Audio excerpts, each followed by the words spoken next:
जय गुरु जी संगत जी। गुरु जी today blessings channel पर आपका स्वागत है। अगर आप चैनल पर नए हैं तो चैनल को शेयर करें और सब्सक्राइब करें और साथ में लगे हुए बेल आइकॉन के बटन को दबाकर ऑल पर क्लिक कर दें ताकि डेली अपलोड होने वाली गुरु जी की ब्लेसिंग्स आप तक पहुंच सकें। संगत जी, अगर आप इंडिया या इंडिया से बाहर दुनिया के किसी भी कोने में रहते हैं और गुरु जी के इस प्यारे चैनल पर अपना सत्संग पूरी दुनिया की संगत के साथ शेयर करना चाहते हैं संगत जी, तो डिस्क्रिप्शन बॉक्स में हमारे व्हाट्सअप नंबर और मोबाइल नंबर दिए गए हैं। आप उन पर हमें कांटेक्ट कर सकते हैं या अपना सत्संग वॉइस मैसेज के रूप में रिकॉर्ड करके हमारे व्हाट्सअप नंबर पर हमें भेज सकते हैं ताकि हम गुरु जी के इस प्यारे चैनल पर उसको अपलोड कर सकें। जय गुरु जी। संगत जी, आज का जो सत्संग है वो बहुत खूबसूरत और बहुत प्यारा सत्संग है संगत जी। संगत जी, ये सत्संग एक गुरु जी के भक्त का, एक गुरु जी की संगत का है कि उसके पास 1 रुपया भी नहीं, 1 रुपया भी जेब में नहीं है और गुरु जी कैसे उस संगत को, उन अंकल जी को डुगरी बुलाते हैं और उनसे सेवा लेते हैं। बहुत खूबसूरत और सुनने वाला सत्संग है अंकल का। बहुत प्यारा सत्संग है गुरु जी के साथ ये डुगरी यात्रा का। ये सत्संग हमारे साथ शेयर किया है फरीदाबाद से नवीन अंकल जी ने। चलिए सत्संग स्टार्ट करते हैं। जय गुरु जी। जय गुरु जी। गुरु जी के चरणों में प्रणाम। गुरु प्यारी संगत को जय गुरु जी। आज का सत्संग जो मैं शेयर करने जा रहा हूँ संगत जी, ये सत्संग जो मैं बहुत काफ़ी समय से गुरु जी से डुगरी के लिए इच्छा जाहिर कर रहा था कि गुरु जी एक बार डुगरी जाना चाहता हूँ, आपका पिंड देखना चाहता हूँ, आपके सब गांव की गलियां देखना चाहता हूँ। और बहुत बार ये चीज़ मन में इस तरह से आती रही। गुरु जी को बोलता रहा कि गुरु जी सिर्फ एक बार आना चाहता हूँ। और संगत जी, मेरी दिक्कत, मेरी परेशानी थोड़ी फाइनेंशियल थी, फाइनेंशियल प्रॉब्लम चल रही थी, वो चल रही है और गुरुजी सारा कुछ करवा भी रहे हैं, बड़े आराम से कट जा रहा है। थोड़ी बहुत कभी छोटी मोटी परेशानियाँ वो सबकी लाइफ में चलती हैं, तो वो हमारे जो कर्म हैं वो गुरुजी अपने हिसाब से कटवा भी रहे हैं। तो हुआ यूँ कि एक बार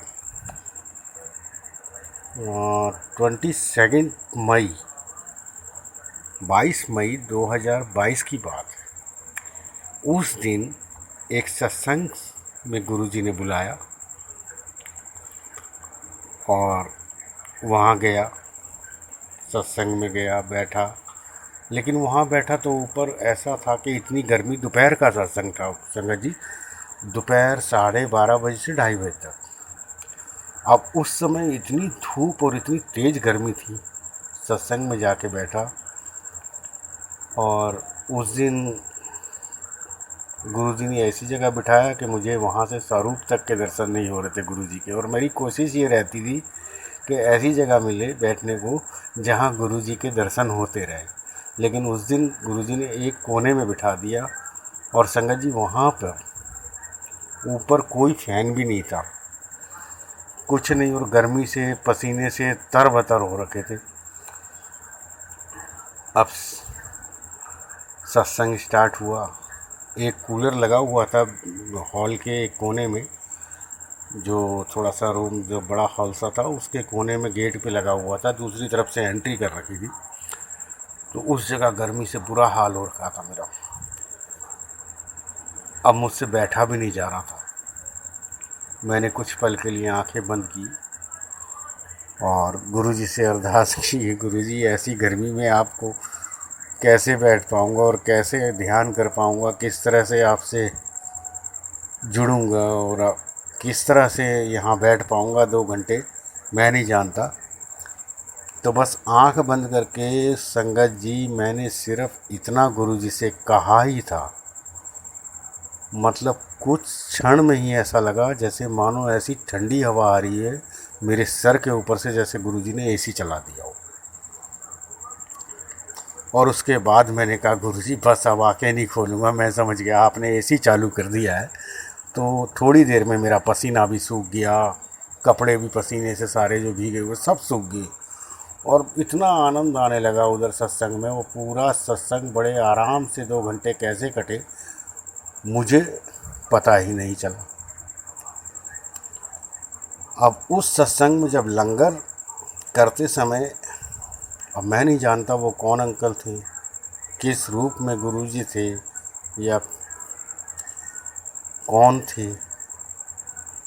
अब मैं तो यही कहूँगा कि वो गुरुजी थे जो मैसेज दे रहे थे, क्योंकि हम नहीं पहचान पाते उस वक्त के कब किस उस रूप में गुरुजी आ जाते।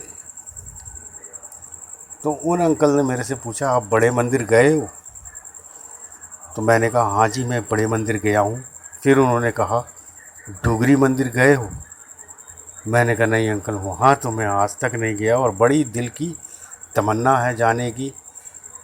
तो उन्होंने कहा इस बारी जाना, 31 तारीख को बहुत बड़ा वहाँ पे फंक्शन है, जाना, अटेंड करना, देखना। मैंने कहा मैं तो बिल्कुल तैयार हूँ जाने के लिए। अब मैंने तो कुछ बोला नहीं, मैंने मन में ही कहा कि मेरी जो दिक्कत है वो तो मैं जानता हूँ, वो मेरे गुरुजी जानते हैं कि मन में तो इच्छाएं तो बहुत हैं लेकिन वो पूरी कैसे हों, क्योंकि आजकल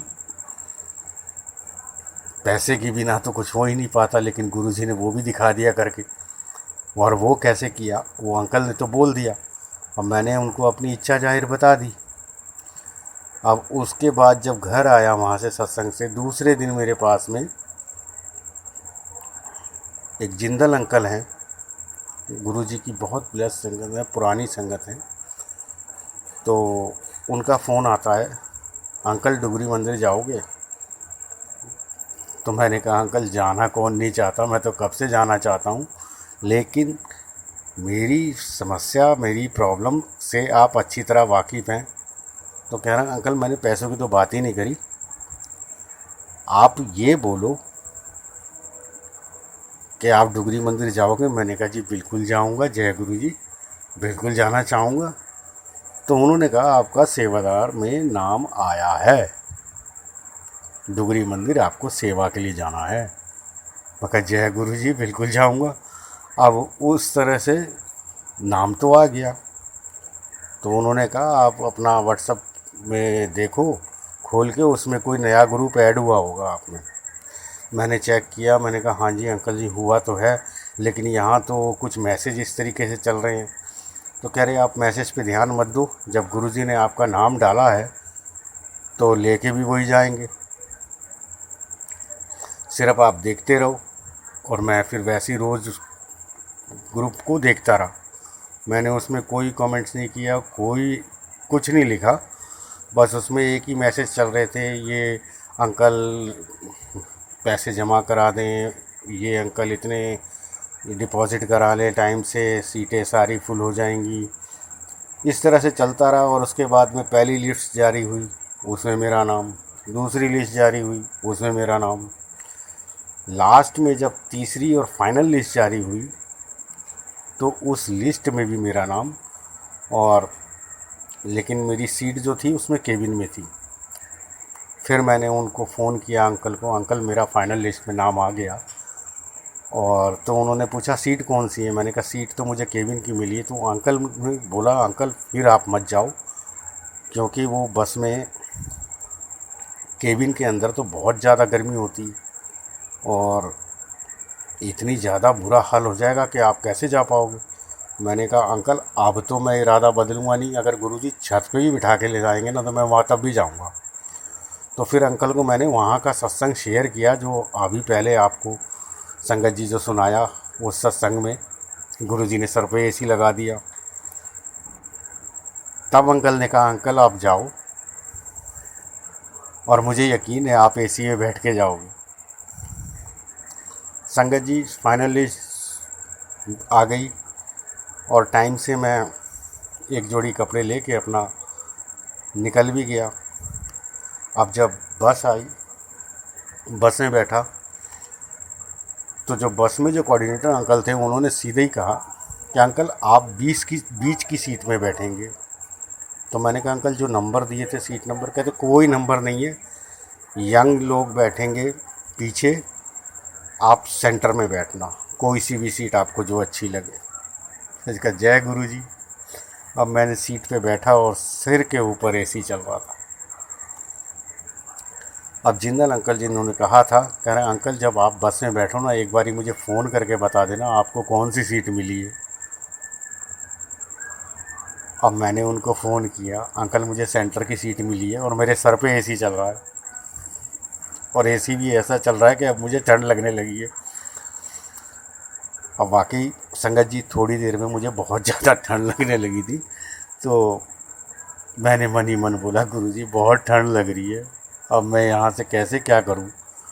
बस इतना ही कहा था, 2 मिनट भी नहीं गुजरे, बगल की सीट में एक अंकल थे कि अंकल आप सीट चेंज कर लोगे, यहाँ पे आप आ जाइए, हम दोनों जो आपके साथ बैठे हैं हम 2 जने एक साथ हो जाएंगे। कहे है गुरुजी बहुत ही खुशी खुशी मैंने, आप अंकल आइए आप इस सीट पे बैठ जाइए। और वहाँ से उसके बाद फतेहगढ़ दर्शन कराए गुरुजी ने, फतेहगढ़ साहिब, और उसके बाद में डुगरी में सेवा मिली थी लंगर। अब वहाँ सेवा मिली और जो मेरी इच्छाएं थी, तो वहाँ सेवादार थोड़े अंकल ज़्यादा हो गए, तो उन्होंने कहा कि 3 टेबल तक सेवा अभी शुरू करो, बाद में रुक के बीच में गैप दे के आते। तो हमारे पास में टाइम फ्री मिल गया, तो हम लोग क्या चले गए थोड़ा सा बाहर, और उस समय वो चीज़ याद नहीं थी, हम बाहर गए और गुरुजी की गांव पिंड की सारी गलियां भी घूमी, और गुरुजी के घर की जो एक इच्छा थी कि जाने की वो नहीं हो पाया था। तो वहाँ पे एक सेवादार अंकल ने रोक दिया कि यहाँ अलाउड नहीं है अंकल, आप मेरे को यही सेवा मिली हुई है कि कोई पापा जी को तंग ना करें। तो मैं वहाँ से हम लोग आ गए, जो अस्पताल है माता जी के नाम पे गुरुजी की, वहाँ भी गए। जो मतलब इच्छाएं थी मेरी वो गुरुजी ने सारी पूरी करवा दी संगत जी। और वहाँ से फिर वापस आए। वापस आने के बाद में रात को मैं लेटा हुआ था और शिव पुराण सुन रहा था। कुछ पल के लिए आंखें बंद करी, जागती आंखों में संगत जी सोया नहीं था, मैं शिव पुराण सुन रहा था। जागती आंखों में वो मैंने कुछ पल के लिए आंखें बंद करी और वो मंजर ऐसा दिखा जैसे वो गुरुजी ने क्या दिखा दिया वो अभी मेरे को समझ में नहीं आया था। मैंने आंखें बंद करी, मैंने देखा कि एक अंकल आगे आगे जा रहे हैं और एक दरवाज़ा खोला और अंदर चले गए, और मैं भी उनके पीछे अंदर चला गया। अब अंदर चला गया तो मैं कह रहा कि मैं अंदर क्यों आ गया, और अंदर देखा तो 8-10 लोग लाइन लगा के खड़े थे, 8-10 अंकल थे। तो अब मैंने कहा मैं लाइन में क्यों खड़ा हो गया इनके पीछे पीछे आके। फिर मैंने ना ऐसे थोड़ा सा झांक के देखने की कोशिश करी, तो वहाँ गुरुजी का स्वरूप रखा हुआ था। अंदर वाले कमरे में गुरुजी का स्वरूप लगा हुआ था और एक एक करके संगत अंदर जा रही थी। अब ये चीज़ मुझे उस समय तो समझ में नहीं आई, तो मैंने शेयर किया किसी से, तो उन्होंने मुझे ये बताया कि जो तुम्हारी इच्छा जो पूरी रह गई थी ना गुरुजी के घर जाने की, तो गुरुजी ने अपना घर भी दिखा दिया तुम्हें। तो मुझे ये चीज़, मैंने कहा ये मुझे पहले क्यों नहीं समझ में आया कि गुरुजी की जो इच्छा जो रह गई थी अधूरी मेरे मन में, वो गुरुजी ने पूरी कर दी है।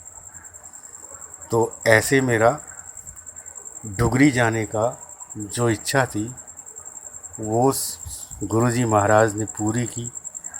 शुक्राना गुरुजी, लाख लाख शुक्राना गुरुजी, अनंतम शुक्राना गुरुजी, कोटि कोटि नमन गुरुजी आपके चरणों में।